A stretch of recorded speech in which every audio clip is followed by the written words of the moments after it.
자, 오늘 저점 고점 찾는 방법 함께 알아보도록 하겠습니다. 좀 더 명확하게 이야기를 한다면 저점과 고점을 확인하고 들어가는 방법이 될 텐데요. 그 이전에 이 현행과 후행의 개념에 대해서 잠깐 설명하고 넘어가도록 하겠습니다. 너무나 많은 트레이더 분들이 시간의 개념 속에서 지금 나스닥이 매수로 갈 건가 매도로 갈 건가를 설명하면 현행, 지나고 나서 설명하면 후행이라고 생각을 하지만 최적화된 마인드셋은 아닙니다. 사실 그렇게 치고 보면 모든 지표는 후행이 될 수밖에 없습니다. 왜냐하면 지표는 가격을 따라가기 때문에, 또 그렇기 때문에 많은 트레이더분들이 이 현행과 선행을 알려주는 지표를 찾아 나서죠. 하지만 그 모든 것이 결국 후행임을 알고 좌절합니다. 그래서 저희는 현행과 후행을 가르는 것이 시간의 개념이 아니라 이 전략이나 지표의 콤비네이션이 반복 시행 가능한 전략인지 아닌지에 포커스가 맞춰져 있어야 됩니다. 반복 시행 가능하면 현행, 반복 시행 가능하지 않으면 후행이라는 설명이 되겠죠. 자, 이 간단한 두 가지 질문을 통해서 현행과 후행을 갈라보도록 하겠습니다. 첫 번째는 실시간으로 내가 진입을 해서 수익이 났습니다. 수익이 났지만 그냥 내가 감으로 때려서 맞춘 거예요. 그렇다는 것은 반복 시행 불가한 자리가 되겠죠. 현행일까요? 후행일까요? 여기는 반복 시행 가능한 자리가 아니기 때문에 후행일 확률이 높습니다. 즉 계속 1번을 반복한다고 했을 때 수익보다는 손실이 날 확률이 높겠죠. 2번 같은 경우는 내가 한 끗 차이로 놓쳤거나 아니면 단순히 모니터 앞에 앉아있지 않았기 때문에 진입을 못했어요. 진입을 못했지만 돌아와서 봤더니 반복 시행 가능한 자리였다는 겁니다. 그것을 어떻게 알 수 있나요? 백테스팅을 돌려봐야 되는 거죠.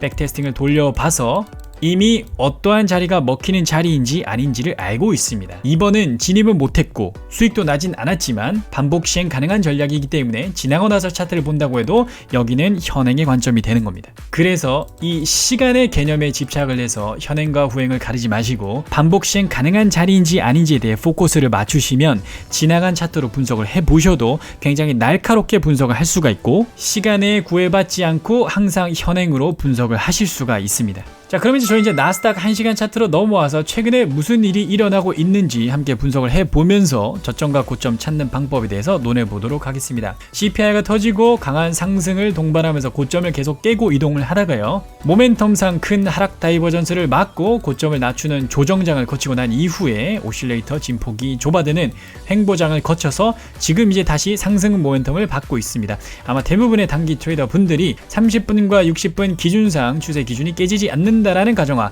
상승의 모멘텀을 받는다라는 가정하, 최근에 어깨나 고점을 터치하러 가는 이 길목에 다시 매수를 노릴 텐데요. 기본적으로 저점과 고점을 찾기 위해서는 제가 영상 앞에서도 설명을 드렸던 것처럼 지나고 나서 여기가 저점 여기가 저점 이렇게 볼 수는 없습니다. 이 안에서 반복 시행 가능한 자리가 어딘지를 알아야 되겠죠. 궁극적으로 반복 시행 가능한 자리를 알기 위해서는 백테스팅을 돌려보셔야 됩니다. 자, 이 저점과 고점을 찾을 때 보통 세 가지로 나눠서 생각을 하실 거예요. 추세 지속형, 상승형이라고 한다면 상승 채널을 따라서 움직이는 이 채널 속에서의 저점을 찾으실 거고요. 하락 추세 지속형이라고 한다면 채널에 따라서 내려갈 때 고점을 체크하고 다시 저점까지 가는 길목을 동행하려고 하실 겁니다. 추세 반전형은 이제 올라가다가 꺾여서 내려오는 이 공간 속에서 고점이 어딘지를 찾으려고 하실 거고요. 횡보장세에서 뚫고 나오는 공간을 찾으시는 분들은 횡보로 가다가 이제 위로 터져 나오는 순간에서 여기가 과연 저항이 지지로 바뀔 수 있는가 없는가 이 측면에서 이 저점을 찾으실 겁니다. 이걸 제가 이제 패턴적으로 조금 더 디테일하게 설명을 드린다고 한다면 상승 패턴에서 저점을 올리고 고점을 올리는 이러한 패턴을 찾으실 겁니다. 이런 패턴으로 이제 이동을 하겠죠. 여기에서 맨 처음 터져 나오는 이 진원지를 기반으로 한 저점을 찾을 수는 없습니다. 먼저 한번 터져 나와야 그 다음에 조정이나 눌림이 나오면서 저점을 찾고 다시 이 파동이나 혹은 이 파동을 먹으려고 하겠죠. 여러분들이 잘 알고 계시는 엘리엇 파동으로 친다고 한다면 3파나 5파를 노리는 것을 기본으로 삼고 있을 겁니다. 중요한 건 여기가 저점이 될 수 있냐 없냐 인데요. 저점을 쳤을 때 다시 올라갈 수도 있지만 횡보로 갈 수도 있고 아니면 흘러내릴 수도 있습니다.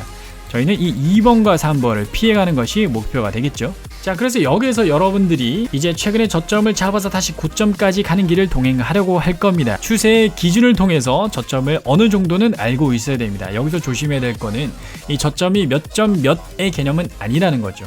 항상 이것을 레인지로 생각하시면 좋습니다. 나스닥을 기준으로 뭐 12,000이 저점이다 이렇게 생각하시는 게 아니라 뭐 11,980에서 12,000 사이가 저점의 레인지가 될 확률이 높다라는 것을 30분, 60분의 추세 기준으로 알고 있는 게 중요하겠죠. 그것은 피봇을 기준으로 레인지가 될 수가 있고, 혹은 추세 기준으로 예를 들어 드리자면 뭐 8선과 21선 사이가 저점의 레인지가 될 수 있다라고 생각을 할 수가 있습니다. 왜냐하면 덜 눌리고 세게 간다면 8선만 터치하고 갈 수도 있지만 조금 더 눌리고 21선까지 터치를 하고 갈 수도 있기 때문이죠. 여기서 핵심적인 내용은 저점 근처에서 저점을 예측하고 들어가는 것보다 다시 확실한 모멘텀으로 상방으로 틀었다는 것을 확인하고 이탈 공간에서 들어가는 게 훨씬 유리하다라고 생각하시는 것이 맞습니다. 이탈을 했을 때 지금 여기에 스팟을 기점으로 이 저점을 봤을 때 얘가 단기적인 저점이 되는 거죠. 그리고 이 방식이 저점을 확인하고 들어가는 방법이 되는 거죠. 이탈을 볼 때 백테스팅을 많이 돌려보신 분들은 아시겠지만 민감도가 높은 크로싱 매매는 이제 맥디 크로싱이 되는 거고요. 민감도가 다소 낮은 크로싱 매매는 이평의 크로싱이 됩니다. 먼저 들어가고 싶다 하시는 분들은 이제 맥디 크로싱으로 들어갈 수가 있고, 조금 더 확인하고 들어가고 싶다 하시는 분들은 이평의 크로싱이 될 수가 있는데, 공간이 협소하다면 맥디로 들어가시는 게 맞고요. 공간이 많이 남아있다고 하면 이평의 크로싱으로 들어가는 것도 괜찮습니다. 눌림에서 그냥 바로 들어갈 수 있지 않나요? 라고 질문하시는 분들도 있는데, 물론 그럴 수도 있어요. 하지만 이 내려오는 힘이 다소 약화됐다는 것을 확인하고 들어가는 것을 추천드립니다. 뭐 그것은 다이버전스가 될 수도 있고, 민감도 높은 차트를 기준으로 이격도가 될 수도 있습니다. 이 패턴을 보실 때 이탈하는 공간에 민감도를 어떻게 쓰는가가 또 굉장히 중요한데요. 기본적으로 30분과 60분을 기준으로 추세 기준을 잡았다고 한다면 이탈의 컨퍼메이션은 1분이나 3분 혹은 500틱에서 1500틱 이 사이에서 컨퍼메이션을 받는 걸 추천드립니다. 눌림이 더 많이 나왔다고 한다면 5분이나 1500틱 이상급에서 찾을 수도 있지만, 모멘텀이 살아있는 시간에 거래를 한다는 가정하 저는 틱 차트를 선호하지만 민감도가 높은 타임프레임에서 이탈을 확인하고 들어가는 걸 추천드립니다.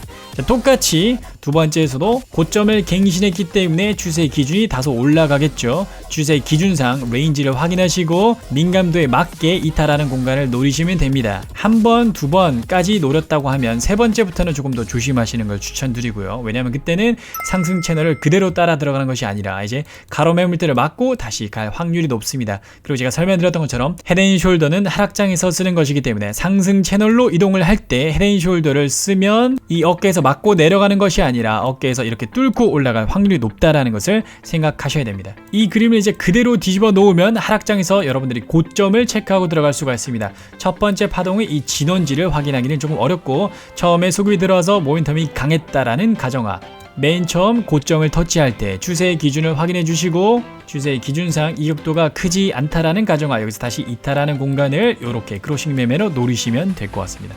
두 번까지 노리고 세 번째는 똑같이 가로 매물대 치고 내려올 수 있기 때문에 이격도가 벌어지기 시작하는 공간은 조심하시고요.